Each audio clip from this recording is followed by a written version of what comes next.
আসসালামু আলাইকুম। পঞ্চম শ্রেণীর শিক্ষার্থীরা তোমাদের সবাইকে আজকের পাঠে স্বাগত জানাচ্ছি।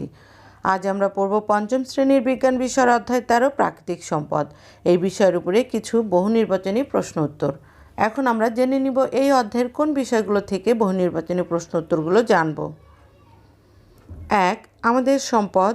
2. প্রাকৃতিক সম্পদের যথাযথ ব্যবহার। আমরা এই দুইটি বিষয়ের উপর থেকে বহু নির্বাচনী প্রশ্ন উত্তরগুলো জানব। প্রশ্ন উত্তরে যাওয়ার আগে আমরা এই অধ্যায় থেকে কিছু গুরুত্বপূর্ণ তথ্য সংক্ষেপে জেনে নিব। আমাদের চারপাশে অনেক সম্পদ, এগুলোর কিছু আমরা সরাসরি প্রকৃতি থেকে পাই, আবার কিছু নিজেরা তৈরি করি। কয়লা, তেল, গ্যাস ইত্যাদি সম্পদ একবার শেষ হয়ে গেলে আর পাওয়া যাবে না। তেমনি গাছপালা, পানি, বায়ু, সূর্যের আলো, এই সম্পদগুলো অফুরন্ত। কয়লা, তেল ইত্যাদির অধিক ব্যবহার পরিবেশের ক্ষতি করছে। বন্ধুরা, এই অধ্যায়টি থেকে আমরা কিছু তথ্য জেনে নিলাম।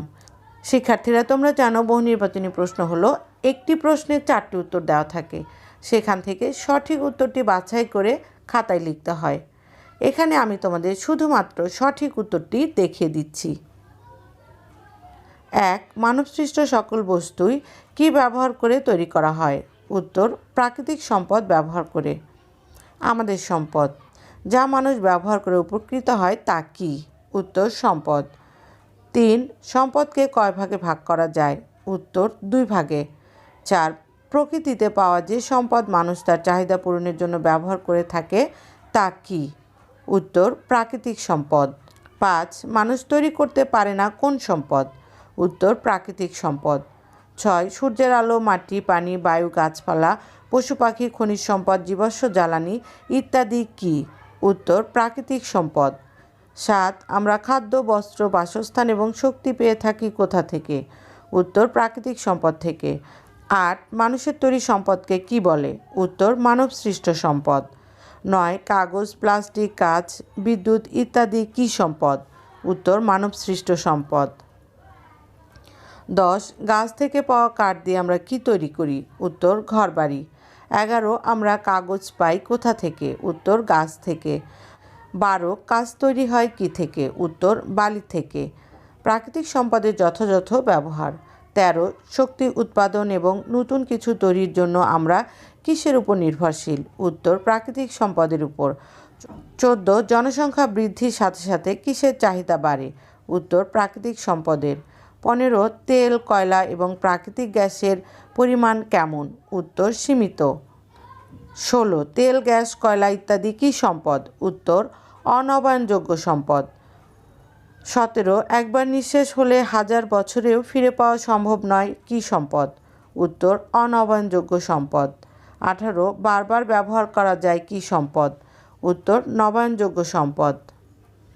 19. নবায়নযোগ্য সম্পদের বিকল্প হিসেবে কি ব্যবহার করা যায়? উত্তর, অনবায়নযোগ্য সম্পদ। 20. সূর্যের আলো, বায়ু প্রবাহ এবং পানির স্রোত কী ধরনের সম্পদ? উত্তর, নবায়নযোগ্য সম্পদ।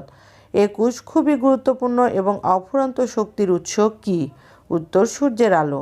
22. সূর্য থেকে বিদ্যুৎ শক্তি পাওয়া যায় কিভাবে? উত্তর, সৌর প্যানেল ব্যবহার করে। 23. উইন্ডোমিলের পাখা ঘোরানোর মাধ্যমে কিভাবে বিদ্যুৎ উৎপাদন করে? উত্তর, বায়ু প্রবাহের মাধ্যমে।